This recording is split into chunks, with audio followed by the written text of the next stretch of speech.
পুলিশের যা বক্তব্য ছিল, গাড়িটা চালিয়ে দে পায়ের উপর দিয়ে, চলে যাবে, সরে যাবে, চালিয়ে দে। আচ্ছা, এই ধরনের মানসিকতা।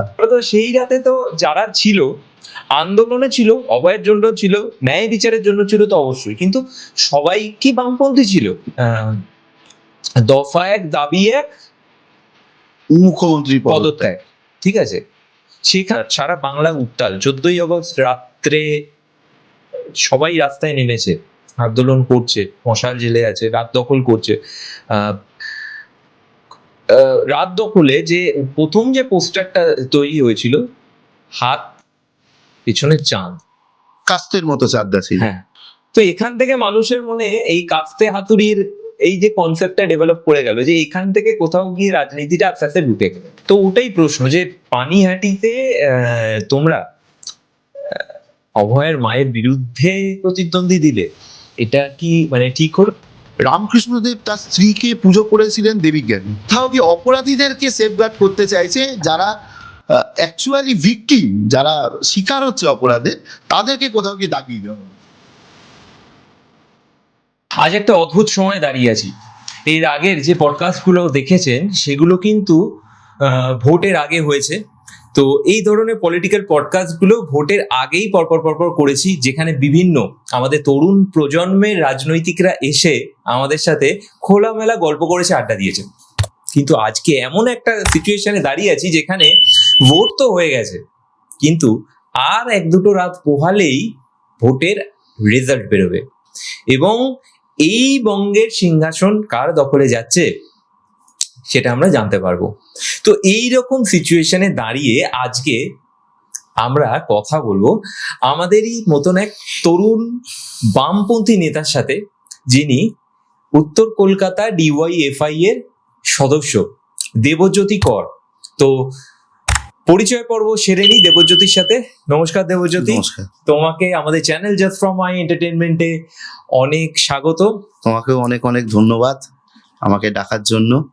Thank you. তো তুমিও হয়তো আমাদের এর আগের এপিসোড গুলো দেখেছো বিভিন্ন সোশ্যাল মিডিয়ায়, যেখানে নিশ্চয়ই। আমরা একদম তরুণ প্রজন্মের রাজনৈতিকদের নিয়ে কথা বলি, কারণ তারাই কিন্তু ঘুরিয়ে ফিরিয়ে আমাদের আগামী দিনে রাজ্য তথা দেশের ভবিষ্যৎ, তাই তো? একদম। তো এইখানে দাঁড়িয়ে তোমায় প্রত্যেকটার মতন শুরু তো করবো কমন প্রশ্ন দিয়ে, কিন্তু যেহেতু ইলেকশন হয়ে গেছে, যেহেতু আমরা অনেকটা হালকা, অনেক নিয়ম নিষেধের বাইরে অনেক প্রশ্ন করতে পারবো, তাই তোমার সাথে এই পডকাস্ট কিন্তু আজকে আরেকটু বেশি রোমাঞ্চিত হতে চলেছে। একদম হোক। তো এখানে প্রথম প্রশ্ন, কিভাবে রাজনীতিতে আসা এবং কিভাবে এই বামপন্থী রাজনীতি তোমায় আকৃষ্ট করলো?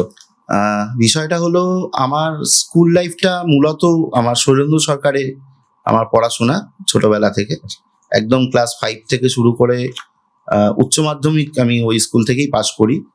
ওই স্কুলের একটা ইতিহাস আছে। আমাদের প্রাক্তন যিনি মুখ্যমন্ত্রী ছিলেন বুদ্ধদেব ভট্টাচার্য, ওটা তার ছেলেবেলা, তারও স্কুল সেটাকে বলা যায়, তারও স্কুল লাইফটা ওখানেই কেটেছে। তো সেই স্কুলে ভর্তি হওয়ার সুবাদে আমাদের স্কুলে যারা টিচাররা ছিলেন, তারা কি করতেন, আমরা যখন ওই 8-এ পড়ছি, 9-এ পড়ছি, মাধ্যমিক দিতে যাচ্ছি, ওই সময়টা 7, 8, 9, ওই সময়টাই স্কুলের ভেতরে আমাদের ছাত্রদের মধ্যে টিচাররা ডিবেট করাতেন বিভিন্ন সেই সময়কার তৎকালীন যে ইস্যুগুলো নিয়ে তখন বিতর্ক চলছে, বড়দের মধ্যে বিতর্ক চলছে, সেই বড়দের বিতর্কগুলোকে কোথাও গিয়ে আমাদের ছোটদের মধ্যে ছাত্রাবস্থায় সেই জিনিসগুলোকে আমাদের মধ্যে আনা হয়েছিল। এবং সেখান থেকে আস্তে আস্তে ওই চর্চার মধ্য দিয়ে, এবং আমি আমার ক্ষেত্রে আমার পরিবারে আমার বাবাও এই বামপন্থী ঘরানায় তার সমর্থক বলতে পারেন আমার পরিবার। সেই জায়গা থেকে সমস্তটাই মিলিয়ে মিশিয়ে একটা বামপন্থী পরিবেশে বড় হয়েছি। তো সেই জায়গা থেকে আকৃষ্ট হই।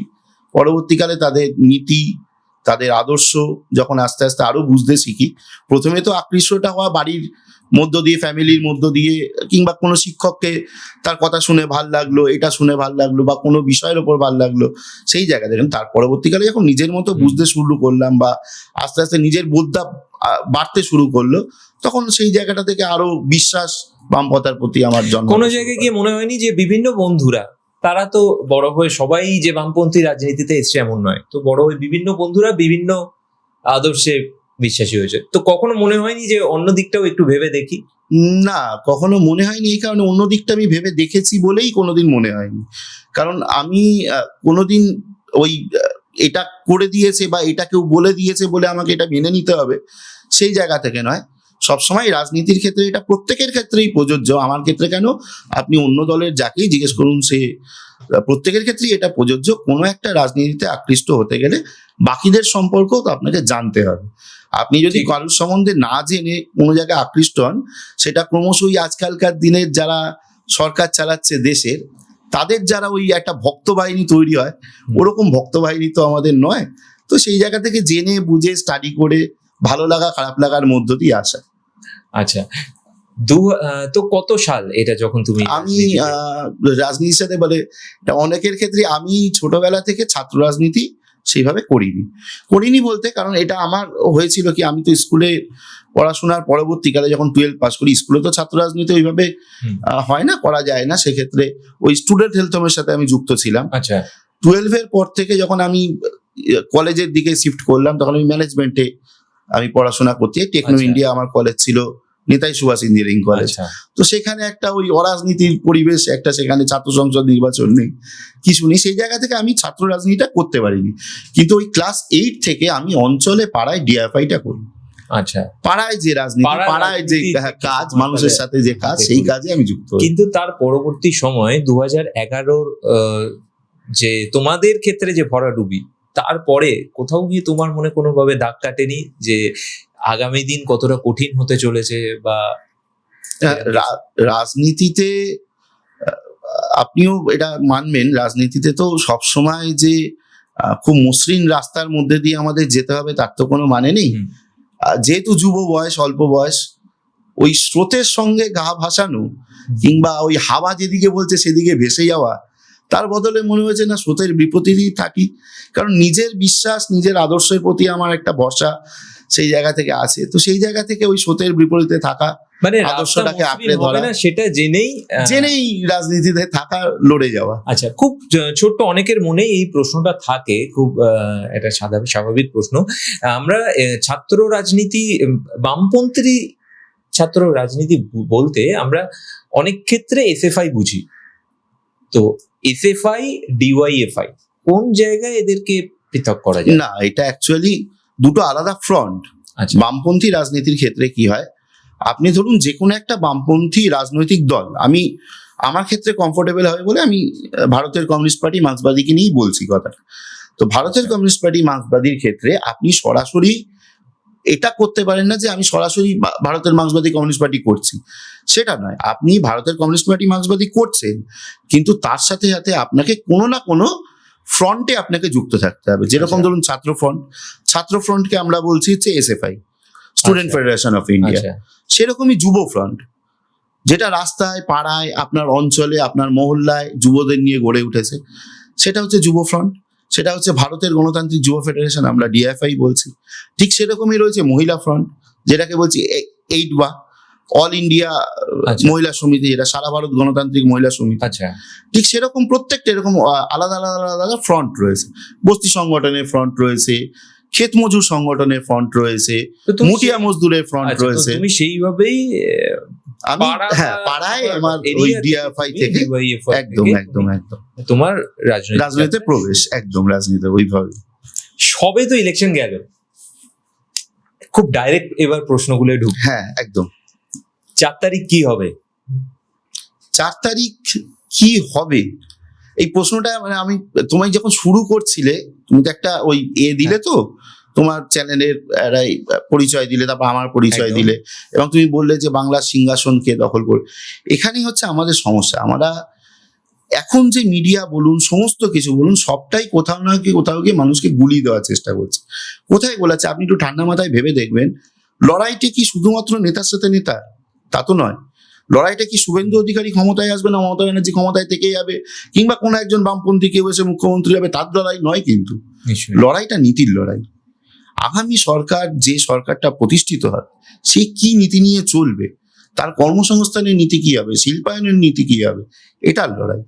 সিংহাসন সে তো ওই যখন ছিল রাজতন্ত্র, যখন ছিল সেই সব তো উঠে চলে গেছে। এখন গণতন্ত্রটাকেও একটা প্রশ্নের মুখে এনে দাঁড় করিয়েছে যারা কেন্দ্রীয় সরকার চালাচ্ছে কিংবা রাজ্য সরকার চালাচ্ছে, প্রত্যেকেরই তার একটা স্টেক আছে তাতে। তো সেই জায়গা থেকে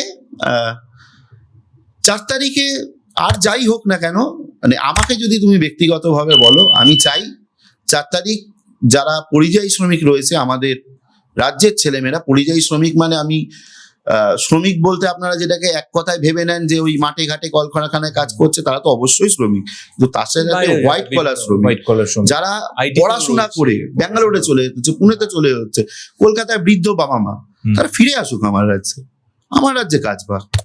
আমরা চাই তারা জয়ী হোক। আমাদের রাজ্যের মহিলারা শান্তিতে নিরাপত্তায় তার রাত্রিবেলা নাইট ডিউটি করুক, কাজ করুক, কোনো অসুবিধা নেই। পুলিশ প্রশাসন তাকে ভরসা দিক যে আপনি রাস্তায় বেরোলে এমন কারোর সাহস হবে না যে আপনি একটা টোনটিটকিরি করবে।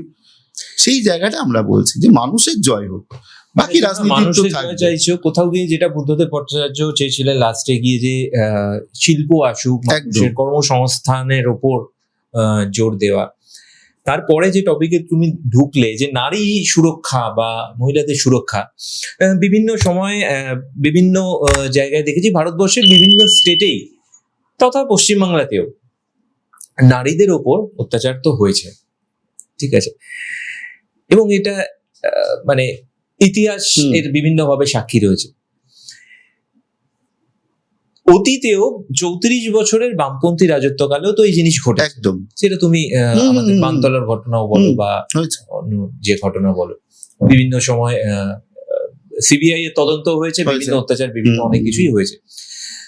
তো আগামী দিন কিভাবে, যদি বামপন্থীরা ক্ষমতায় আসেন, এখন হোক পরবর্তীকালেই হোক, তো আগামী দিনটাকে কিভাবে তোমরা এই অতীত থেকে পার্থক্য করে বার করতে পারবে? দেখুন, এই যে ধর্ষণের যেটা আপনি বললেন, এটা তো একটা ওই মানসিক বিকৃতি থেকে হয় এই অপরাধগুলো, বা কিংবা পিতৃতান্ত্রিক সমাজ ব্যবস্থায় এই জিনিসটা কোথাও গিয়ে মানুষের মনে তৈরি হয়ে যায় যে আমার কোনো নারী বোধহয় সে আমার সম্পদ বা আমার সম্পত্তি হয়ে গেল। যখন সে আমার বিরুদ্ধে কথা বলছে, আমার হ্যাঁতে হ্যাঁ মেলাচ্ছে না, তখন মনে হয় যে কোথাও তাহলে আমি জোর করতে পারি। এই জায়গা থেকেই তো অপরাধ প্রবণতার জন্ম হয়। এখন ঘটনা হচ্ছে এই জিনিসটা আপনি স্বাধীনতার আগে থেকে ভারতের ইতিহাসে, গোটা পৃথিবীর ইতিহাসে আপনি এই অপরাধ খুঁজে পাবেন। এটা এমন নয় যে আজকে বিজেপি সরকার আছে বলে এই অপরাধটা হচ্ছে, কিংবা আজকে তৃণমূল আছে বলে এই অপরাধটা হচ্ছে, তা নয়, কিন্তু একবারই নয়। কিন্তু প্রশ্নটা কোথায় হয়ে যায়, দৃষ্টিভঙ্গি। কারণ আমরা প্রাচীনকালে, প্রাচীন বলবো না, মানে আমি দ্বিতীয় বিশ্বযুদ্ধের সময়ও চলে আসছি, আমরা যখন হিটলারের বাহিনী কিভাবে নারীদের উপর, সাধারণ মানুষের উপর অত্যাচার করেছে সেটাও যেমন দেখছি, তার জবাবে রেড আর্মি কিভাবে বিভিন্ন জায়গায় তার দানবিক রূপটাকে তুলে ধরেছে সেটাও কিন্তু আমরা দেখেছি। তো এটা ইতিহাসে বারবার না, ইতিহাসে এই জায়গা থেকে আমি বলছিলাম, আমি যে জায়গাটায় ছিলাম ওই জায়গাটাকে তুমি এই জায়গাটা তুললে বলে আমি ওইটা একটু শেষ করে নিই। সেটা হচ্ছে প্রবলেমটা হয়ে যাচ্ছে দৃষ্টিভঙ্গি। আমি একটা ধর্ষণের ঘটনা ঘটার পর সেই ধর্ষকদেরকে আমি যখন যারা জেল থেকে বেরিয়ে আসছে, জামিন পেয়ে বেরিয়ে আসছে, তাকে কি আমি জাতীয় পতাকা দিয়ে গলায় মালা দিয়ে বরণ করে নেব? নিশ্চয়ই এটা কি নয় তো? না, এই ঘটনা ঘটেছে, আমরা সাক্ষী থেকেছি। কোথায় ঘটেছে? কাঠুয়া, আসিফা, আমরা ভুলেই যাইনি, দেখেছি তো। কোনো একটা ঘটনা ঘটে গেল, তারপরে তাকে বলে দেওয়া, দাগিয়ে দেওয়া কিছু হয়ে যাওয়ার আগেই, যে বোধহয় মেয়েটার কাস্টমারের সাথে ঝামেলা হয়েছে বা টাকা নিয়ে সমস্যা হয়েছে। এটা দৃষ্টিভঙ্গি।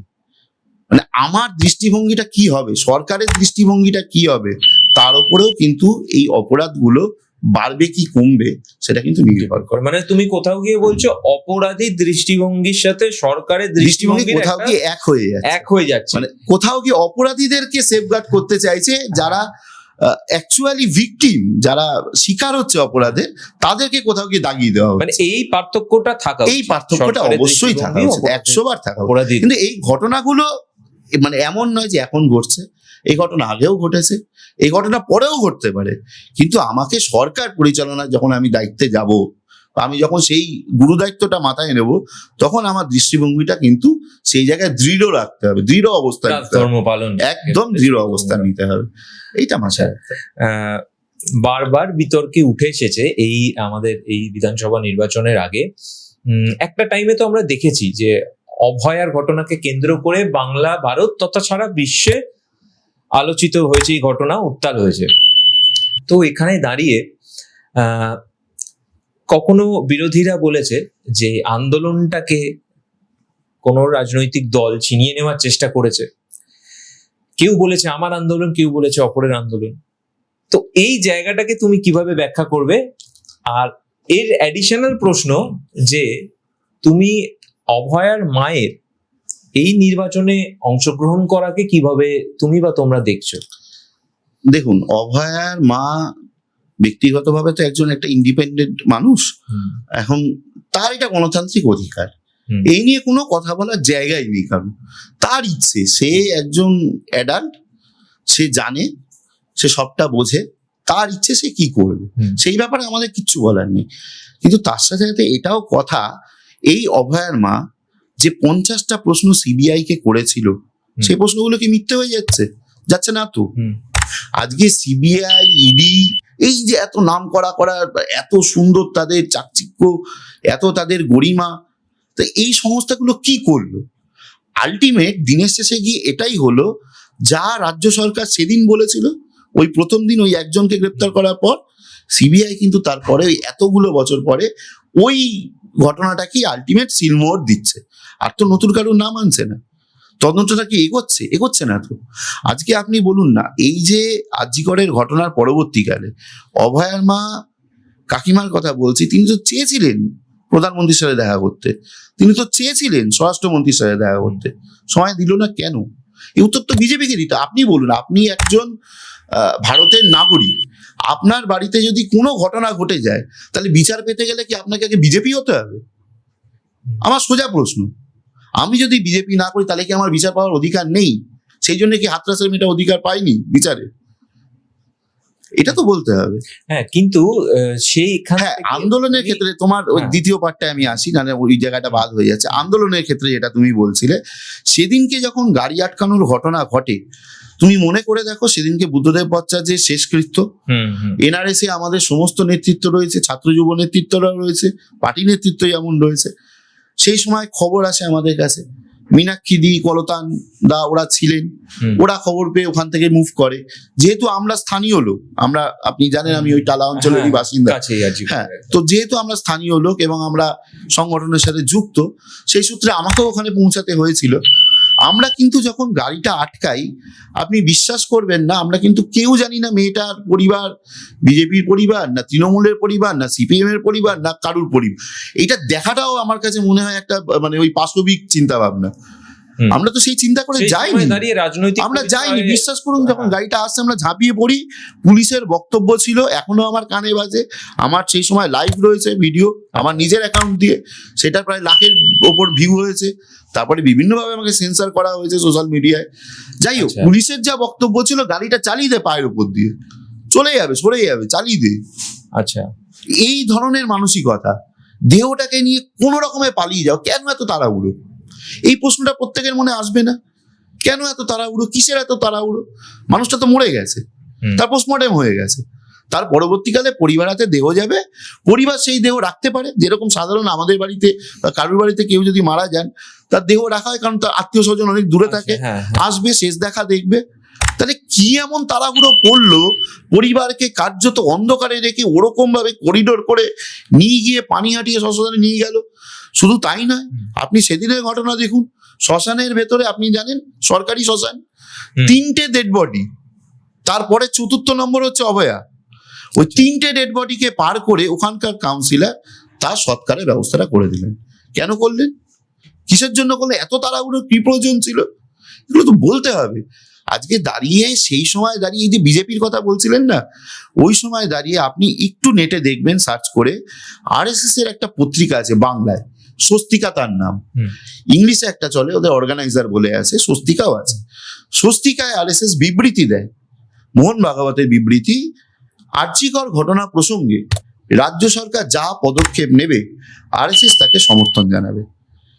তাহলে এই কথাটা আপনি একদিকে বলছেন, আর একদিকে আপনি সেখানে গিয়ে বলছেন বিচার চাই, সেটা ঠিক মানে দুটো সময় তো আমরা যতদূর দেখেছি যে সজল ঘোষ, কৌস্তব বাগচি থেকে শুরু করে অনেক বিজেপি বা অন্যান্য দলের নেতৃত্বরাও ছিলেন ওখানে, বা পরবর্তীকালে বিভিন্ন আন্দোলনেও তারা যুক্ত হয়েছিলেন। কিন্তু প্রশ্নটা উঠে হয়তো তখনই যখন সারা বাংলা উত্তাল, 14ই আগস্ট রাত্রে সবাই রাস্তায় নেমেছে, আন্দোলন করছে, মশাল জেলে আছে, রাত দখল করছে। আমি খুব ভুল না করলে তারপরেও বেশ কিছুদিন ধরে এই আন্দোলন, রাত দখল কিন্তু চলেছে। তো পরবর্তীকালে আমি একটা গান শুনলাম তোমাদের রাজনৈতিক গান, যে কাকিমা আপনি আমাদের ভুলে গেলেন, সেই রাতে আমরাই আন্দোলনে ছিল, এরকম কিছু একটা, আমি খুব ভুল না করলে এরকম টাইপেরই কিছু একটা ছিল। কিন্তু মানে মানুষের বক্তব্য বা আমার বক্তব্য বলতে পারো, তো সেই রাতে তো যারা ছিল আন্দোলনে ছিল, অভয়ের জন্য ছিল, ন্যায় বিচারের জন্য ছিল তো অবশ্যই, কিন্তু সবাই কি বামপন্থী ছিল? বা বামপন্থী না হয়েও অনেক দলের লোক তো হয়তো সেই রাতে ছিল। আমি 14ই আগস্ট, আমার তো বাড়ি ওই আজিগড়ের পাশেই, তো আমি সৌভাগ্য দুর্ভাগ্য যাই বলুন, আমার পুরো ঘটনাটা সামনে থেকে দেখার। আমি নিজে পার্সোনালি ওই দিন প্রেজেন্ট ছিলাম, আমার চ্যানেলে টোটাল ওই রাতের লাইভ ব্লগ আছে পুরো। তো ওই দিনে 14ই আগস্ট যে রাত, ওই রাতে যে রাত দখলের যে ডাক, সেই ডাকটা বিভিন্ন ভাবে বিভিন্ন জায়গা থেকে এসেছে। একদম, ওটা কেউ মানে দাবি করছে না যে এই ডাকটা আমি দিয়েছি বলেই লোকজন এসে, তা নয় কিন্তু। এবং মানুষ স্বতঃস্ফূর্ত ভাবে রাস্তায় নেমেছিল।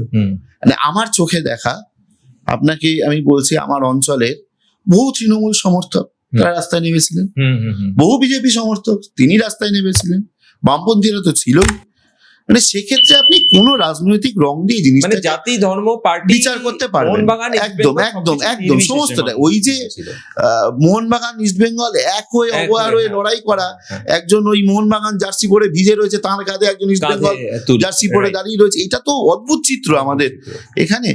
তো সেদিনকে কিন্তু প্রচুর মানুষ, সাধারণ মানুষ নেমেছিলেন। এবং এই আন্দোলনটা যে শুধুমাত্র বামপন্থীদের আন্দোলন, সেটা কিন্তু আমরা কখনোই দাবি করছি না। আমরা যেটা দাবি করছি এই আন্দোলনের একটা বড় শরিক কিন্তু আমরাও ছিলাম। ছিলাম এই কারণে দাবিটা করতে পারছি, কারণ ওই যে গাড়ি আটকানোটা, আপনি প্রথম দিন চলে যান, গাড়ি আটকানো থেকে মিডিয়ার ফোকাস, মিডিয়ায় খবর চলে যাওয়া, মিডিয়া থেকে সেই জিনিসটাকে বড় জায়গায় নিয়ে যাওয়া, এই যে গাড়ি আটকানোটা যদি সেদিনকে না হতো, কোনো না কোনো ভাবে কিন্তু এই আন্দোলনটা দানা বাঁধা বা শুরু হওয়ার দিকেই ওটা কিন্তু কোথাও না কোথাও দমে যেত। কারণ আপনাকে আমি বলছি, আপনি বিজেপির কথা বললেন তো, সজল ঘোষের কথা, ওই অগ্নিমিত্রা পালের কথা বললেন তো, যে ওরা করবে নারী নিরাপত্তার দাবিতে আন্দোলন, আপনি ভাবতে পারেন যে হাতরাসে ওই মেয়েটা যাকে রেপ করলো, শুধু তাকে নয়, তার বাবাকে খুন করলো, তার আইনজীবীকে মারার চেষ্টা করলো, তার মাসিটাকে মেরে দিল, গাড়ি অ্যাক্সিডেন্ট, আপনারা দেখেছেন, সবটা জানেন, সে করবে এর বিরুদ্ধে লড়াই? ব্রিজ না, আমি স্পেশাল বলছি না, স্পেশাল বলছি না, এই কারণেই বলছি, মানুষ সেদিনকে গো ব্যাক স্লোগান দিয়েছিল বিজেপির নেতৃত্বকে। পরবর্তীকালে তারা যখন এই আন্দোলনে যুক্ত হতে যায়, তাদেরকে গ্লো ব্যাক স্লোগান দেওয়া হয়েছিল এই কারণেই, কারণ যে দলটা ব্রিজভূষণের মতো নেতাকে এমপি করে রেখে দিতে পারে, সে দলটার কোনো অধিকার নেই বলার। যখন আরজি করে ঘটনা করছে, তখন তো মণিপুরও জ্বলছে। একজন কার্গিলে যুদ্ধ করে আসা আমাদের দেশের আর্মি অফিসার, তার বউকে নগ্ন করে ঘোরানো হলো তো, প্রধানমন্ত্রী গেছেন, একবারও সময় পেয়েছেন, বিবৃতি দিয়েছেন, প্রেস কনফারেন্স করেছেন, কোনো কথা বলেছেন? আমার তো নজরে নেই। আচ্ছা, মনোহর সিং ধাক্কার, আমি এটা যারা ইয়াং ছেলে মেয়ে দেখছে, আমি হেসে ফেলবেন, বড়দের সামনে বলা যাবে না, আমি ঘটনাটা আপনারা জানেন, আপনার মুখে হাসি, ওই হাইওয়ের যে ঘটনা আমরা দেখেছি।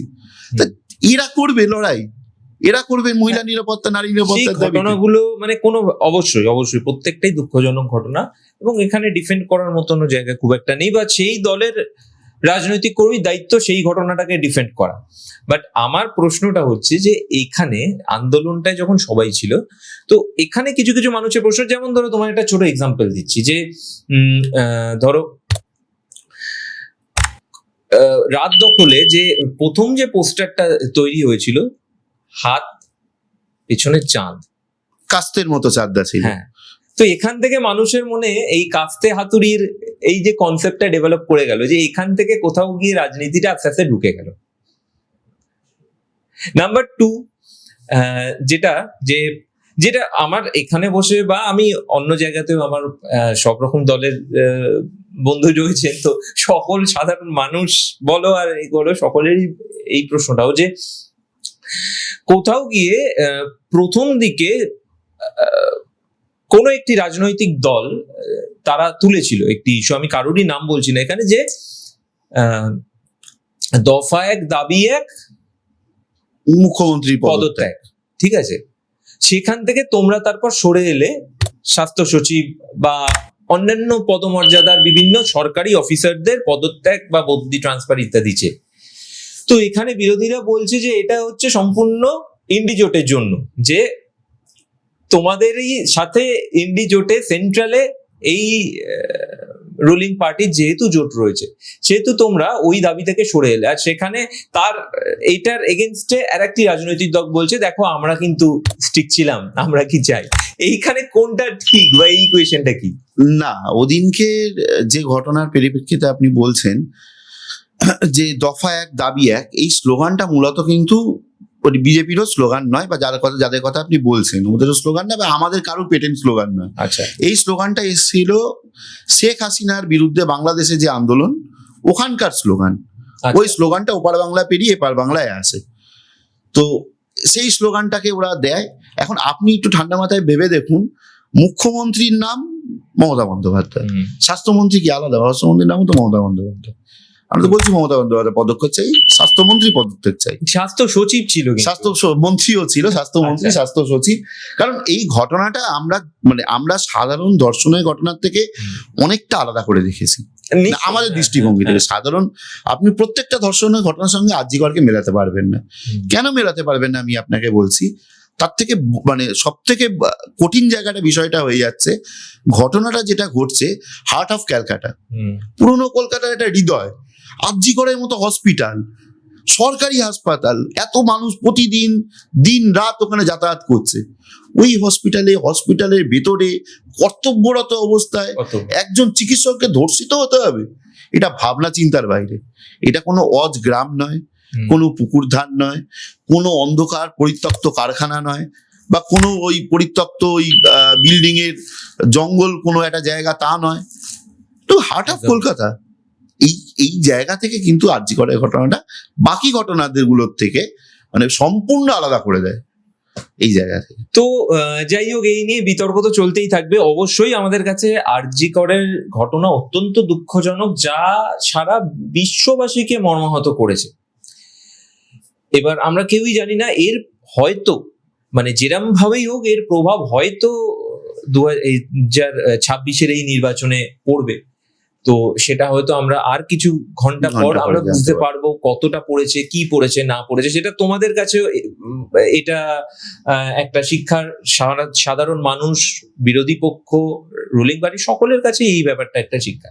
তো আমরা এই ঘটনার থেকে এবং এই কথাটা না বলে যাওয়াটা উচিত না, সেটা হচ্ছে যে আমাদের কাছে, আমাদের চ্যানেলের তরফ থেকেও আমরা এই আন্দোলন নিয়ে যতটা পেরেছি আমাদের বক্তব্য, দৃষ্টিভঙ্গি বা যা যা ঘটনা ঘটেছে আমরা প্রচার করেছি। পুরোনো ভিডিওগুলো সবই রয়েছে এখনো চ্যানেলে, তার জন্য অনেক সমস্যাও হয়েছে। তুমিও যেমন বললে, তোমাকেও হয়তো ওই টাইমে অনেক সমস্যার সম্মুখীন একদমই হতে হয়েছে, কারণ আমরাও ওই টাইমে, আমারও হয়তো ভিন্ন রাজনৈতিক মতাদর্শ, কিন্তু বাজেটাকে বাজে, ভালোটাকে ভালো বলাটা খুব দরকার। এটাই প্রয়োজন বর্তমান সময় দাঁড়িয়ে, এটা খুব প্রয়োজন, একটা ক্লিয়ার ভিউ রাখা।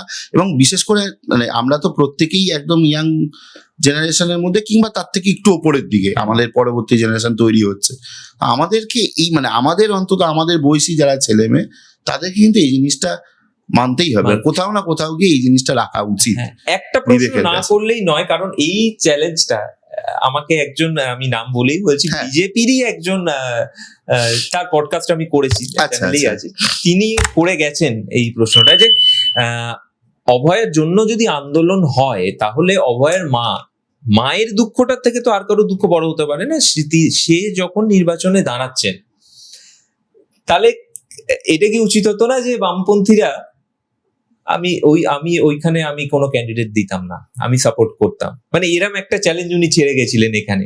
তো ওটাই প্রশ্ন, যে পানিহাটিতে তোমরা অভয়ের মায়ের বিরুদ্ধে প্রতিদ্বন্দ্বী দিলে, এটা কি মানে ঠিক হলো, নাকি এটা না দিলেও চলতো যদি অভয়ের মাকে তোমরা সত্যি সাপোর্ট করতে? এরকম একটি প্রশ্ন আমার কাছে ছেড়ে গেছেন। না, অভয়ের মাকে আমরা কিন্তু সবসময় সমর্থন করেছি, আগেও করেছি, আমরা করতাম। আপনি যেটা বললেন আমরা সত্যিই তাই করতাম, কিন্তু কখন করতাম? যখন উনি ইন্ডিপেন্ডেন্ট ক্যান্ডিডেট হয়ে দাঁড়াতেন। দরকার ছিল না তো, কোনো রাজনৈতিক ব্যানারের প্রয়োজন ছিল না, উনি নির্দল হয়ে দাঁড়াতেন, আমরা সাপোর্ট করতাম। আমরা কেন, আমার মনে হয় বহু সাধারণ মানুষ সেদিন যারা রাস্তায় নেমেছিলেন তারা তাকে সমর্থন করতেন। কিন্তু গন্ডগোলটা কোথায় হয়ে গেল জানেন? উনি যখন ওই ভারতীয় জনতা পার্টি ওই পদ্মফুলের ব্যানারে দাঁড়ালেন, তখন নিজেকে উনি ওই ব্রিজভূষণের কলিগ বানালেন। উনি বানালেন তো, উনি বানালেন নিজেকে ওই সিঙ্গার যিনি ওই হাতরাসের ঘটনায় অভিযুক্ত তার কলিগ বানালেন। তাহলে যখন বিজেপির হয়ে উনি দাঁড়ালেন, তখন বিজেপির বাকি যে সমস্ত কার্যকলাপ রয়েছে, বাকি যে সমস্ত জায়গাগুলো রয়েছে, সেগুলো কিন্তু তার উপর বর্তে যায়। সেই জায়গা থেকে কিন্তু আমরা চাইলেও আমরা সেটাকে সমর্থন করতে পারিনি, এই কারণেই কারণ তার সাথে বিজেপি নামক একটা ধর্মীয় উগ্রবাদী দল, যারা চরম নারী বিরোধী, সেরকম একটা দল তাদের সঙ্গে রয়েছে। এটা আমি বলছি আরেকটু, আপনি যদি সময় দেন আমি দুটো লাইন অ্যাড করতে চাইবো। কেন আমি বললাম চরম নারী বিরোধী? চরম নারী বিরোধী এই কারণে, ওরা সাধারণত আরএসএস এর দ্বারা পরিচালিত তো একটা দল, ওদের যেটাকে ওরা মূল মন্ত্র বলে বা বেদবাক্য বলে মনে করে, ওদের কাছে সেটা হচ্ছে ওই মনুস্মৃতি বলে একটা বই আছে। আপনার যদি কখনো সময় হয় বইটা খুলে দেখবেন, কয়েক পাতা পড়বেন। বইটা ছত্রে ছত্রে নারী বিদ্বেষী চরমতর জায়গা যা যা রয়েছে সেগুলো ওখানে লেখা রয়েছে। ওখানে বর্ণনা করা আছে নারী সন্তান উৎপাদনের যন্ত্র মাত্র, তার অন্য কোনো কাজ নেই। পুরুষের সেবা করা, স্বামীর সেবা করা, সংসারের সেবা করা, এই ধরনের জিনিস যেখানে বর্তমান সময়ে নারীদের যে অধিকার দেখতে পাচ্ছি হচ্ছে যে বিভিন্ন পর্যায়ে, সেটা বিজ্ঞান বলো, ডাক্তারি বলো, ক্রিকেট বলো, বিভিন্ন পর্যায়ে তো নারীরা খুব উন্নতি করছেন। এবং যারা শাসক দল রয়েছেন কেন্দ্রে, তারা যে মনুস্মৃতি বা এটাকেই বেদবাক্য ধরে এগোচ্ছেন এমন তো নয়, এনারা বলছেন না তো। না, এটা আপনি ওইভাবে বিচার করতে পারবেন না। আপনি 150 কোটির দেশে 4 জন মহিলাকে দিয়ে বিচার করতে পারবেন না, আপনাকে তার জন্য হরিয়ানা যেতে হবে। হচ্ছে তো বাল্য বিবাহ, হচ্ছে তো, হয় না? এই যে হনার কিলিং, সম্মানের জন্য খুন করে দেওয়া নিজের মেয়েকে, হচ্ছে তো, কিসের জন্য হচ্ছে? কিন্তু অন্য ধর্মের ক্ষেত্রেও অনেক রকম নারী নির্যাতনের ঘটনা বা অনেক ধর্মের ধর্মীয় বা সামাজিক রীতিনীতি রয়েছে যেটা হিন্দু ধর্মের বাইরে, তো সে ঘটনা ঘটছে। তো অনেকে তো বলছেন যে সেখানে গিয়ে, এই যেমন 3 তালাক তুলে দেওয়ার ঘটনা, সেখানে গিয়ে তোমাদের সম্পূর্ণ সমর্থন পাওয়া যাচ্ছে না। এই তো নারীদের উন্নতির জন্যই না। 100 বার আমি এই জায়গা থেকেই বলতে চাইছিলাম যে এই যে আরএসএস বিজেপির কথা আমি যেটা বলছিলাম, এটা কোনো ধর্মের দিক থেকে বলছি, হিন্দু ধর্মে কিন্তু ওইভাবে নয়। হিন্দু ধর্ম, হিন্দু মানে আমাদের ভারতীয়দের কাছে, বাঙালিদের কাছে হিন্দু এটা বিশাল বড় শব্দ। হিন্দু তো সবাইকে আপন করে নিতে জানে, হিন্দু তো কাউকে বাইরে করে দিতে জানে না। কিন্তু আপনি বিজেপির হিন্দুত্বের সাথে হিন্দুকে মেলাবেন না। বিজেপির হিন্দুত্বের সাথে বিবেকানন্দের হিন্দুর কোনো সম্পর্ক নেই, বিজেপির হিন্দুত্বের সাথে রামকৃষ্ণ হিন্দুর কোনো সম্পর্ক নেই। আমার প্রশ্নটা এই জায়গা থেকে, রামকৃষ্ণদেব তার স্ত্রীকে পুজো করেছিলেন দেবী জ্ঞানে, এটা তো আমাদের পড়া রয়েছে। সেই সম্মান কি বিজেপির কোনো নেতা তার স্ত্রীকে বা তার একে দেয় বা দিতে পারে? তাদের মতামত অনুযায়ী তারা কি দেয় না? আপনি ওদের যে স্ট্রাকচার রয়েছে, ওরা ব্রাহ্মণ্যবাদের কথা বলে রয়েছে। তো এই যে হিন্দু রাষ্ট্রের কথা বলছে, তারা তো বলছে হিন্দু রাষ্ট্র করবে, তাহলে হিন্দু রাষ্ট্র যদি হয় তাহলে কারা পরিচালনা করবে? ব্রাহ্মণরা করবে। আবার ফিরে আসছে মনুস্মৃতি, ব্রাহ্মণদের দ্বারা পরিচালিত হবে সমাজ, ব্রাহ্মণদের সেবা করবে শূদ্ররা, শূদ্রদের বাড়ির মেয়েদের একমাত্র কাজ ব্রাহ্মণ বাড়ির ছেলে মেয়েদেরকে সুখী রাখা। এই যে চেন সিস্টেম, এবং মানুষকে তার সাথে, শুধু এইটা নয়, এই যে আপনি বলছেন না কয়েকজন মহিলা তাদের নাম তারা এগিয়েছে, 100 বার এগোচ্ছে, কিন্তু তার সাথে সাথে আপনি একবার ঠান্ডা মাথায় ভেবে দেখুন, এই যে নয়া শিক্ষানীতি নিয়ে এলো, শিক্ষার জায়গাটাকে কমিয়ে দিল, গরিব মানুষের শিক্ষার অধিকার থাকছে না, তাহলে একটা বড় অংশের জেনারেশনকে অশিক্ষিত জায়গায় নিয়ে যাওয়ার চেষ্টা করছে। তাহলে সেইখানে দাঁড়িয়ে এই ধরনের জিনিসগুলোর বিরুদ্ধে আপনি লড়বেন কি করে? এই ধর্ম বৈষম্য, জাত নিয়ে লড়াই, লিঙ্গের মধ্যে লড়াই, ভাষাগত লড়াই। আজকে তো পশ্চিমবঙ্গে তো দেখতে পাচ্ছি মানে হিন্দু মুসলমান চলছে, তাছাড়া তো এটাও চলছে বাঙালি অবাঙালি। এই জিনিস তো আমি পরে আসবো, তো ফেস করতে হয়নি এগুলো আগে। বাঙালি অবাঙালি এই দ্বন্দ্বটা আমি পরে আসবো। তো সমস্তটাই মানুষকে ভাগ করে দেওয়া এবং মানুষের যে মৌলিক চাহিদাগুলো, মানুষের যে মৌলিক দাবিগুলো, এই যে আমরা এতগুলো আলোচনা করছি, সমস্তটাই তো এই সরকার তৈরি হবে, সরকার কি করবে, নির্বাচন, তার উপরে দাঁড়িয়েই তো। একটা সরকারের কাজ কি?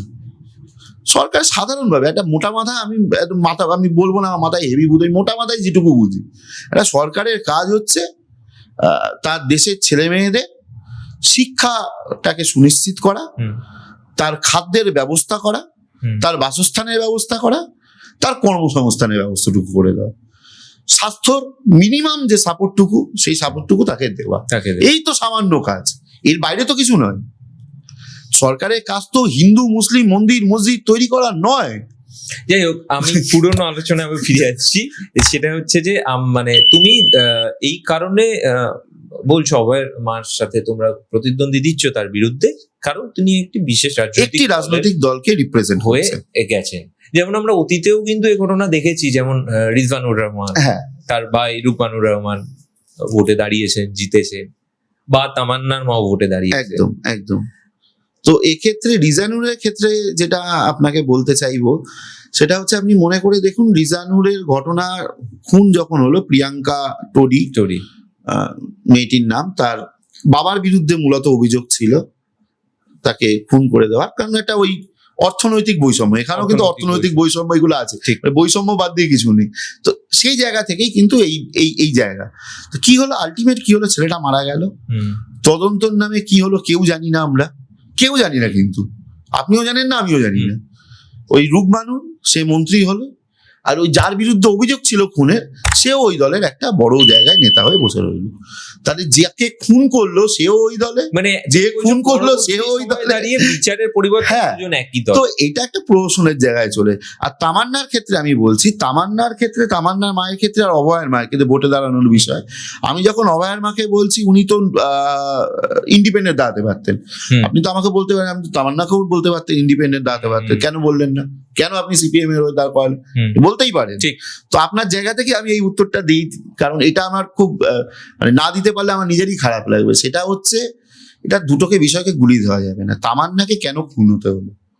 তামান্নাকে খুন হতে হলো ওই গোটা কালীগঞ্জ একটা উপনির্বাচনের একটা গ্রাম, ওই গ্রামের পরিচয় কি, গ্রামটা সিপিএম এর গ্রাম, গ্রামের ভোটাররা সিপিএম কে ভোট দেয়। কেন ভোট দেবে সিপিএম কে? আমি তৃণমূল, আমি জিতে গেছি, আমি বোমা ফাটাতে ওখানে সেলিব্রেট করতে যাব, আবির খেলবো।